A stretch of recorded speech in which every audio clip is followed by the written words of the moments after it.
was eventful, and we have 5 guys up here who are leading the pack. It stands as so. In first place, Ott Defoe with 20 pounds even. In second place, Mr. Roy Hawk with 17.11. Third place, Cliff Perch with 16.11. Fourth place, Justin Lucas, 16.7. And fifth place, Mr. Jacob Wheeler with 14.11. So we'll go ahead and, without further ado, get kicked off with some questions. Anybody want to go first? Louis Stouts, Bassmaster Senior Rider. There's a mic. Okay, my question is, a lot of the weights were kind of low for several guys. Did this fish today like you thought it would overall? I mean, obviously you guys had good days, but how would you assess the fishery based on how the whole field did compared to what you expected? And this will be a question for the entire panel of anglers. So let's start with Jacob. Yeah, if y'all pass the mic, that'd be awesome. Well, I think the lake is, both lakes are, a lot of water, but, with all the rains we've had, Tennessee River, a lot of flow, it's eliminated a lot of that water, so it makes it a little bit more difficult. I sort of assumed, basically with that higher water and with all that current, it's made it fish a lot smaller, and a lot of guys are fishing the same areas, and we're running a lot of the same stretches, and that makes it a little bit more difficult. Justin? I just think that this lake, after 4 days of practice of us being on there, a lot of these fish have been caught, and I just expect the weights to keep falling. I think that people thought today would be a little bit better, but I mean, I might have expected it to be a little more than 9 pounds for 25th, but I'm not really surprised by any means, and I think it's going to continue to go down. What do you think, Cliff? Yeah, historically, I think it does go down here, but I do think it's fishing better than it has in the past. I've seen them, where they've done some habitat work, and it does look healthier, than the previous times I've been here. And I expected the weights to be a little higher today because it just seemed like it was pretty good. But in general, I think it does usually go down here. All right, Roy, what do you think? Yeah, I was surprised for the weights were down that far, but overall, I mean, it's Loudon, from the historic past and stuff, looking at tournament results and things like that. It's a good fishery, but it can be a tough fishery for sure. All right, very good. Next question. Yes, sir, Mr. Wright. If you can catch a microphone, Geddes can throw it to you. I'd like to know from each angler if you had duplicative smallmouth bass in the bag you weighed in, and if so, how duplicative were they? All right, smallmouth bass question. We'll start over here with Roy first. What did he say? These riders have these huge... Anyway, he's wondering about smallmouth bass. Okay. I think, did you have multiple smallmouth? Were they accidents? Are you targeting them, etc.? Did you weigh in 2, 1, how many smallmouth? I weighed in 2 smallmouth. Okay. All right. Yeah, I didn't have any smallmouth today. 0? 2. I had 3. All right, very good. Let's get we're going to make Geddes run all the way over here to Mr. O'Sullivan. So if you guys, did any of you actually target smallmouth specifically? Are you thinking mixed bag, or did they just happen to show up in areas that you were fishing, those of you that did catch smallmouth? A little bit of both. They live in some of the same areas. Some of the stretches I fished, I caught some that I, in practice. But some other places, they just showed up. They're just like, what? Yeah, I'm trying to fish for largemouth and accidentally caught 2. Nice bonuses.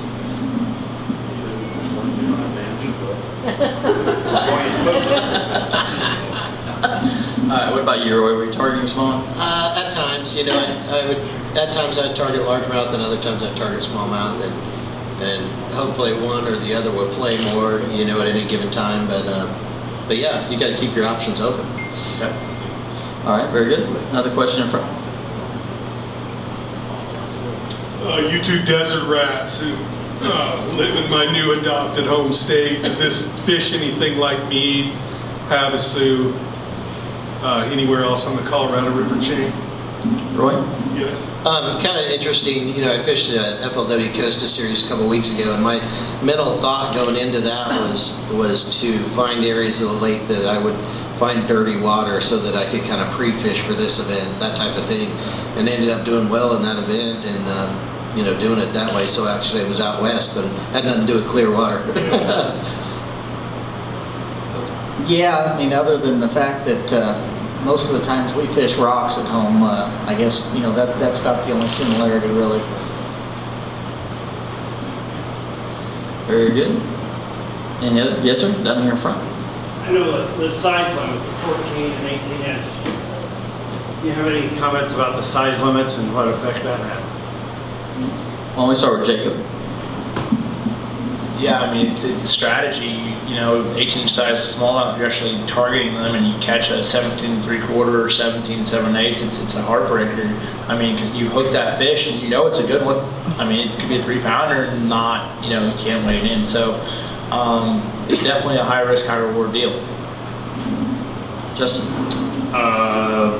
Yeah, I mean, that's why I didn't fish for him. I just felt like mentally, you know, if I targeted smallmouth, it probably will be one that way, you know, mixing that in there, targeting them at some points. But if you catch a couple or 2 or 3 17.5 inchers, which can happen, it kind of puts you in a bad mood. So I didn't want to be in a bad mood. I'd rather catch a 15-inch largemouth. Cliff? Yeah, you know, I looked for them a little bit in practice and caught some, but I really didn't feel like it was for me this week. So, you know, I catch a few on accident. I didn't today, but you know, I have some areas that you could catch them. And Roy, size limit thoughts? It just is what it is, you know what I mean? It's just fishing, and you have to, you know, you got a size limit differences on the species, and you just fish it. You know, if you catch a 17 3/4, you let it go and go about your day and try and catch a bigger one. All right, very good.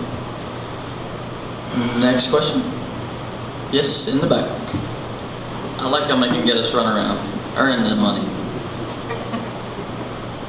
Ken Wade from Bassmaster Media. Do you guys have like a set pattern that you're running, or is it just junk fishing?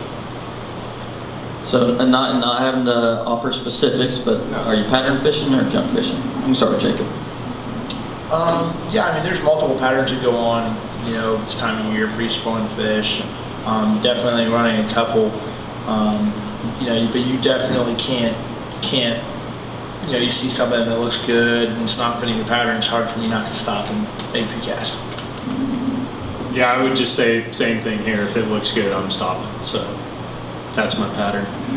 If it looks good, fish it. Yeah, I mean, I think I'm pattern fishing, but you know, I'm with these guys. I did get a bite or two today where it wasn't the same thing, but when you're going by and it's right, you know, it has one occasionally. And Roy? I would say it's mainly kind of junk fishing. I'm fishing a variety of different things, and I've got key fish on a wide variety of scenarios, so I'd definitely say it's junk fishing. Awesome sauce. All right. Next, yes ma'am? Where's Gez? Yes, there you go. Do you guys find that you're mostly catching males, and are you seeing the bigger females? Are they the ones that are doing more of the short strikes? Or do you think you're going to end up seeing a lot of those bigger females come in? I like it. Let's start with Roy this time.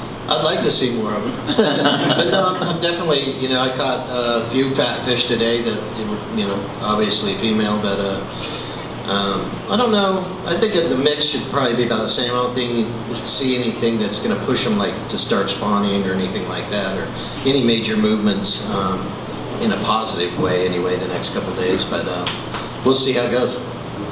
Welcome, Mr. Defoe. I'm so glad you could join us today. Sorry about that. That's okay. We're going to finish up this question. Cliff? You know, I think I probably had mostly females today, but I had about half of them spawned out and half of them pre-spawned. You know, it's real obvious to, you know, which was which. My big two were post-spawn, unfortunately. They were just giant heads and skinny, so. Justin? Females, the ones I've caught. Even the 2-pounders, like just little fat females. Don't judge. Yeah, Yeah, the largemouths seem to be a lot fatter day in and day out. The ones that you're looking for, the females, are just so fat. I mean, I had an 18-inch largemouth today, weighed 4 pounds, and I had 3 18-inch smallmouth that none of them went over 3 pounds. So, you know, if you can get you're fortunate enough to get a few of those fish, they definitely. I'm not saying they're short strike. I mean, the biggest one I caught definitely got it good. It's just the fact that you got to cover enough water and pick up the right deal at the right time. And as y'all noticed, our day one leader at the foe, with 20 pounds even, has joined the fray. So we need to ask questions, duplicative or not, Steve, right? We can. All right, what do you got, Louis? Okay, you know the river. You're considered one of the favorites, if not the favorite, coming in. You're very familiar with this fishery. Knowing what you know today, you know, we always say you can win the Classic first day, but you can also lose it, or something like that. But anyway, You can't win it, but you can't lose it. yeah, right. Okay. My question to you is, what? You know, just We'll have a talk about this. When you look at the standings, where do you see the cutoff being for those guys who probably can? I honestly would say probably lower than what some people would think, but I would say around 12. You know, if you didn't have 12 today, I think it'd be hard for you to make it up. I'm not going to say impossible, but if you had at least 12 pounds today, 2 more big days, you know, could certainly do it. I said from the get-go, 48 was my number to win. I felt like, you know, so 16 a day. And you can get real close to that in 2 really big days, you know. So that was kind of, and I don't see that being a lot different with the weather we've got coming. I think 48. I think it could be as much as 50, but that's kind of the number that I see for winning. Is that good? That's good. All right. Do we have someone over here? You've faced all the questions about being the local favorite this week, and now it's time to fish. How does it feel to go out and put a strong number up there and get it started this week? It felt really, really good. I'll say that it looked really good on paper, but it wasn't necessarily that easy. I mean, the last fish I caught, so the biggest fish I caught, was less than 2 pounds. I was very blessed to get 5 good bites, and I landed all of them, and one of them was a giant, being a 6-pounder for this system. So that's a true giant. You know, a really, really big fish here. So yeah, I mean it looks good on paper, but if I had to weigh in one different, it would have been a couple pound difference at least a couple pound difference in my bag. You said that 17 a day, 16 a day would win. Now you're here at 20. Do you feel any pressure being a local, knowing this body of water like you do, to have to try to continue this, and do the conditions coming change your thought pattern at all? I've had a lot of people ask about, you know, pressure of being a local and what of having so much friends and family and stuff. Dude, nobody puts more pressure on myself than I do. I mean, they don't. I mean, my family is so supportive, and friends and everybody else, and they're, you know, I mean, they don't. Nobody puts any more pressure on myself than I do. So, you know, yeah, I certainly I just want to do well anyway. And I do think the weather and stuff will affect the bite the next few days. I feel like today was the day to have I thought it would have been better than it was. I mean, I couldn't have asked for more weight, but I thought it would have been easier to catch a decent bag of fish than what it was. And I don't think it'll be that way the next 2. John? I saw you on TV, and looks like you drained a hole. Do you think your fish is still going to be in that same part you caught in today? I think there'll be fish show back up on some places. I do. You know, I'm not real sure. Don't tell them any secrets down through here either. You gotta watch your questions, John. Keep going, John. Yeah. Is it going to be tougher on everybody since y'all already put so much pressure on them? Absolutely. Yeah, this isn't a lake that takes pressure very well. Yeah, no, it just isn't. You go through an area and beat it up a little bit one day, it's typically not as good the next. Yeah. John had one. Hey, can you describe as much as you're willing to about that 6-pounder, how you caught it, and if it's a place that's traditionally produced big bites for you? That's actually a place where I've caught a fair number of fish this time of year, but that's by far the biggest one I've ever caught there. When I pulled in there and started fishing, I was actually not going that direction. And then I remembered, well, I've caught some over here, so let me turn the boat around and start going back over this way. And then, you know, caught that one up there. And honestly, I didn't think it was a bass when it bit. I thought I'd hooked a drum or a carp or something weird. It never jumped. It was just pulling, just kind of lunging out towards deeper water. And it come by the boat one time. It went around the back of the boat, and then I finally got it up where I got a glimpse of it, and I knew it was a bass. I didn't know it was a 6-pounder, but you know, at least knew it was a bass and quit jacking around with it. Can you say what you caught it on? A hook. In the water. If you watch live, you'll see, and everybody else has, but we you know, yeah. Lou? Again, obviously you know the river well. Do you think that your reason for being the leader the first day is because of a unique pattern you're fishing? Or is it locations that you're fishing that's giving you an edge today? Probably more the pattern and the way I'm fishing.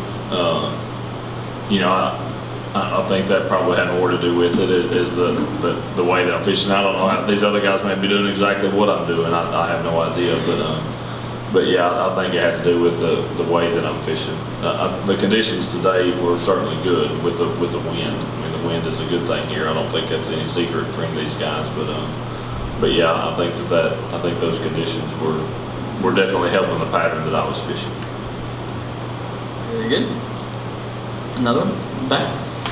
I heard a lot of people had prepared for clear water and then it wasn't at all. How do you prepare when you don't know what the water is going to look like at all, especially for those who are not used to fishing this water? Start with Jacob.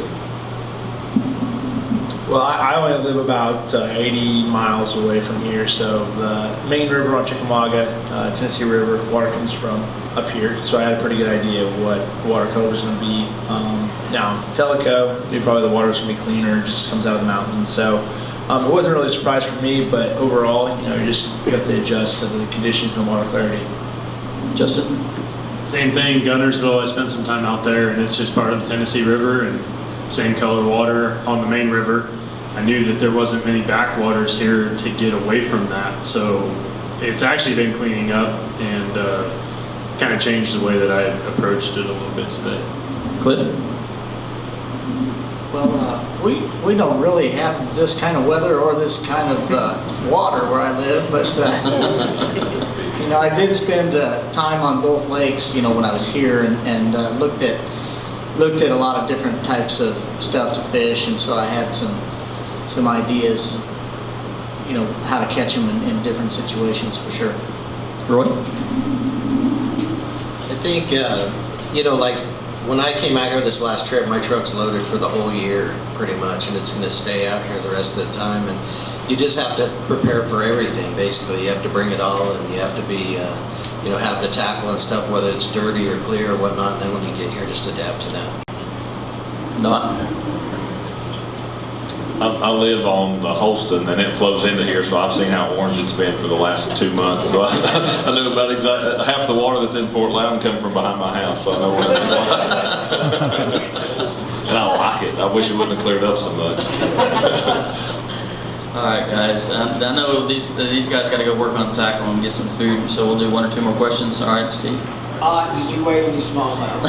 I had 3 smallmouths. Did you ask everybody else? Yeah, Okay, I asked them in a different way. I need to know what everybody else Should have weighed. been here. What'd you have, Roy? 232 or something? It was 2302. That's it. Perch at 9? He had 0. Straight large. That's impressive, Clifford. Very good. All right, any more questions? All right, Dana. Did you expect to win this tournament when you started it, and do you still expect it now? I felt like I should have a good chance, but I know how fickle this lake is. So I'm not going to say that I expect to win right now, because I do know how fickle this lake is. Knowing it as well as I do, that's what I know best about it. Very good. All right, any more? We're going to wrap it up there then. We're good? Yep, wrap it up there. Very good. Congratulations, gentlemen. Great.